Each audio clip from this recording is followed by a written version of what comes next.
Well, I was gonna say what a nice job you did on your skis. Well, you can say that. I did do a heck of it. They're my own design. Hey, everybody out there on YouTube, it's Richie and Mike wishing you a happy new year for the year 2018. We're going to do something we've never done before here on the Sonex 413 channel. We're going to answer viewer mail, viewer comments. Right, Rich? We just came back from flying, and I'll put that video up. It's this little airplane that Richie's got here. It's the Comet Clipper Jr. from 1931. And we just came back from flying it to show you how nicely the skis work on the snow. And it was 5 degrees Fahrenheit out there, which is minus 12 Celsius. So we didn't stay out there too long. Well, let's get to the comments. All right, Richie, here we go. Here's one from a viewer called viewer D Photos. This is just in this last week. He made this comment here, and this is a comment on the video of the Dakota maiden flight. Okay. I thought it was my buddy Dave D Photos. No, different Dave. Okay, here's he says, "Soon as I saw the trees, I knew you would lose it. These old plane designs with non-RC need a large field with no trees. I remember as a kid my fingers being whacked by those 049 engines. I used to fly the string-line blue and yellow Cox trainer." Yeah, right, PT-19, remember? Had 2 of them. You had 2 of those? Cool. But they lasted longer than all of the Cox models. Well, Plastic they were rubber banded together, the only one that would survive a crash. Okay. I had them all. He continues, "I bet my neighbors hated those loud planes on our street." Well, yeah, if you're flying them on the street, they're on a Sunday morning, 6 a.m. Okay. He continues, "I got back into RC about 10 years ago, and with the newer battery technology, flying is cheaper and fun." Yeah, that's right. "Fuel RC planes are always a mess to deal with. I am one that loves the electric systems." Well, thank you for that comment. Richie, what do you got to say about electric systems? I'll tell you right off the bat, the guy is married or he's got a girlfriend that controls him. Is that right? Yeah. Why? Because he's not allowed to have gasoline for the motors or an oily airplane in the house. Well, I'll tell you what. Out there today, I was glad to have that instant starting electric. And he's a spineless jellyfish. I won't go that far. I'm glad he's out there building. Glad he got back into it. No, gas is the only way to go. Well, I like both. I don't want to be a racist here. All right. I like both. Whatever way you get to fly. All right. Fly. Let's keep going here, because we got a lot of these to get through. All right. And so we answered his question. I guess we probably answered more than he wanted to hear. All right. Okay. Here's one from Bill Fletcher. Hi, Bill. He says. Hi, Bill. He says, "Sweet little biplane. Glad she's back home." Yeah. He sounds like a old school guy. How old? Did he say his age? No. But Bill. I think he's a builder. He's got a picture, looks like a model airplane or helicopter there or something. But yeah, it is a sweet little biplane. 1949, Joe Wagner. Joe Wagner. A great designer. Thanks for the comment, Bill. Thank you for leaving a comment. We love your comments. And speaking of Joe Wagner, this airplane I'm building now has a Vico engine. Old gas engine from the 70s. Is that right? And Joe Wagner worked for Vico. Ah, yeah. American company, yeah. Yeah. No longer in production, but you can find them at garage sales. Yeah. All right, here's one from Stan Burdick.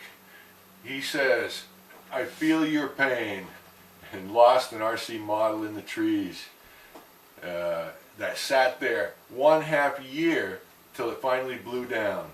Your Dakota, I think, needed more nose weight and some down thrust and half speed running rich.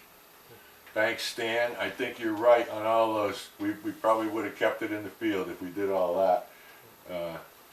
But looks like you beat our 3 months in the woods with your half a year with your airplane in the trees. My airplane was set up perfect for a 200-acre hayfield. Yeah, actually, yeah, it was for that. Okay. So he doesn't know what he's talking about. Next. Well, here's a guy that's right down your alley, Rich. This is from Stony RC, and he says, I love, in caps, I love those little engines. Makes the model sound like an angry Chihuahua. Oh, I bet you he likes torturing Chihuahuas. Cutting is cool. The Dakota we were talking about earlier was the only laser cut kit I ever built, and it was superb. Superb. Laser cutting is, there was no sanding, you just assemble. The pieces fell together. Nice. And there was no sharp edges. It was brown, but that's okay. Yeah. I can't afford the laser cut kits. I trace the stuff out, cut it out. No sanding at all, just assemble. And Joe Wagner is a genius. Okay. I gotta say that again. Yeah. The guy is a genius. Great design. And if you look on And YouTube. the only free flight model that'll corkscrew, well, you can set them all up like this way, but the guy's a genius. To get it to crab outward while it's corkscrewing upward. Yeah. The opposite way. Yeah. And then Turn around, it's all set up for the glide the other way. Yeah. And the guy's a genius. Yeah. The guy's a genius, man. Yeah. I still think you throw a radio in it, though. It's not a bad idea. A little modern micro radio. No. That way you always come home. All right, for here's the serious enthusiast on a budget. That's the way to go. We got a lot of these to get through. So Oh yeah, okay. well, onward. All right, here's one from RC Hobbyist Extreme. I like that name. That's a good YouTube name. All right, he comments on the Dakota video, which seems to be one of the more popular ones. He's got a reminiscence here. He starts out, I remember those free flyers. Hate the hell out of them. Cranky little screamers that flew away never to be seen again. It was best to try and set the rudder to a slight turn so the plane would fly in circles above you. The problem is, as soon as the motor quit, they went straight and always headed for the woods. I remember my brother building 2 of them. Both got lost. The line control plane were the funnest. Round and round till you couldn't stand up no longer. Even at quarter full of fuel, those Cox planes still flew too long. Back in the 1970s, early 70s. Thanks, RC Hobbyist Extreme.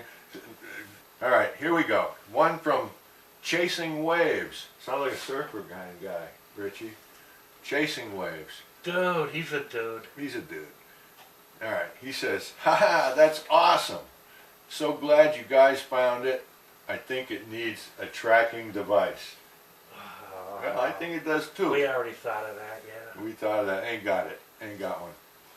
But here's a commenter, Mitch C, who is apparently not too far from here. He's I don't know if in Mass or New Hampshire, but he's near the Mass-New Hampshire border someplace. I know who it is. That's Mitch Chakor. Could be. Well, Mitch is into. He's thinking of getting into an 010 powered competition style free flight plane, and wants to know if we know any places that you can turn something like that loose. No. In Munson? No, New England? In New England, it's basically almost nothing but forest. I'd recommend build something a little bit bigger and put a little modern radio in it. And if you're gonna fly free flight, well, you're taking your chances. But if you like adventures, good luck finding an 010 also. Yeah. Yeah, good luck finding an 010.